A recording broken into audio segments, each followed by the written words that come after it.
You haven't been allowed. In this We cabinet. gave you, through I this said stupid thank you. president, $350 billion. যুক্তরাষ্ট্রের president Donald Trump ও ইউক্রেনের president Volodymyr জেলেনস্কির বৈঠকের উত্তপ্ত পরিস্থিতি নিয়ে এবার কঠোর সমালোচনা করল রাশিয়া। বৈঠকে জেলেনস্কির আচরণকে ঔদ্ধত্যপূর্ণ আখ্যা দিয়ে রাশিয়ার পররাষ্ট্র মন্ত্রণালয়ের মুখপাত্র মারিয়া জাকারোভা কটাক্ষ করে বলেছেন, ট্রাম্প যে সংযম দেখিয়েছেন সেটাই বিস্ময়ের। You're buried there. Your people are dying. You're running low on soldiers. Listen. সামাজিক যোগাযোগ মাধ্যম টেলিগ্রামে এক পোস্টে জাকারোভা বলেন, বৈঠকে তার ঔদ্ধত্যের মাত্রা এমন পর্যায়ে পৌঁছেছিল যে ট্রাম্প ও ভ্যান্স তাকে শারীরিকভাবে আঘাত করেননি, এটাই বিস্ময়কর।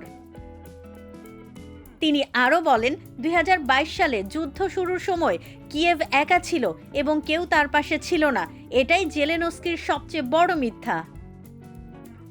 জাকারোভার চেয়ে আরও এক ধাপ কঠোর প্রতিক্রিয়া জানিয়েছেন রাশিয়ার সাবেক প্রেসিডেন্ট এবং বর্তমানে দেশটির সর্বোচ্চ নিরাপত্তা ফোরাম রাশিয়ান সিকিউরিটি কাউন্সিলের উপপ্রধান দিমিত্রি মেদভেদেভ। তিনি বলেন, এই প্রথম ট্রাম্প ওই কোকেন ক্লাউন জেলেনস্কির মুখের ওপর সত্য কথা বলেছেন। কিয়েভ তৃতীয় বিশ্বযুদ্ধ নিয়ে খেলছে। তিনি আরও দাবি করেন, এটুকুই যথেষ্ট নয়, আমাদের অবশ্যই এই নাৎসি মেশিনকে সাহায্য বন্ধ করতে হবে। জেলেনস্কি মূলত ট্রাম্পের সঙ্গে রাশিয়া ইউক্রেন যুদ্ধ বন্ধ ও ইউক্রেনের খনিজ সম্পদ সংক্রান্ত চুক্তি নিয়ে আলোচনা করতে ওয়াশিংটনে গিয়েছিলেন। তবে ট্রাম্প বৈঠকে রাশিয়ার সঙ্গে সমঝোতায় পৌঁছানোর আহ্বান জানান, যা জেলেনস্কি প্রত্যাখ্যান করেন। এরপরই উত্তপ্ত বাক্য বিনিময় শুরু হয়। জেলেনস্কি পুতিনের প্রতি ট্রাম্পের নমনীয় অবস্থানের সমালোচনা করলে ভাইস প্রেসিডেন্ট জেডি ভ্যান্স তাকে অকৃতজ্ঞ বলে অভিযুক্ত করেন।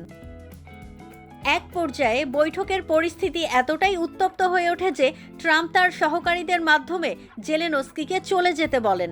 ফলে বৈঠক কোনো সিদ্ধান্ত ছাড়াই শেষ হয়ে যায়।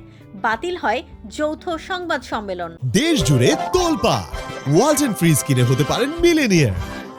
এছাড়াও রয়েছে লক্ষ লক্ষ টাকার ক্যাশ ভাউচার সহ কোটি টাকার নিশ্চিত উপহার।